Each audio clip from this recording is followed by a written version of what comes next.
அப்போ சவரியார் தன் கரத்தில் எதை பிடித்து கொண்டார்? ஒரு பக்கம் விவிலியம், இன்னொரு பக்கம்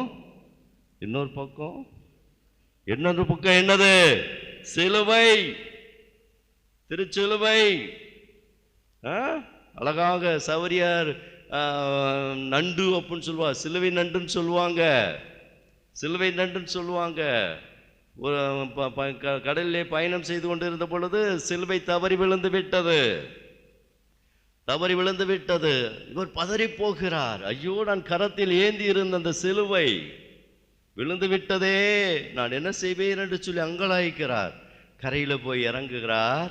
அப்பொழுது ஒரு நண்டு என்ன செய்கிறது? அந்த சிலுவையை சுமந்து கொண்டு கொடுப்பதை பார்க்கிறோம். உடனே சவரியார் என்ன செய்கிறார்? சிலுவை அடையாளம் அந்த நண்டின் மீது வரைகிறார். அதன் மீது சிலுவை அடையாளம் வரையப்படுகிறது.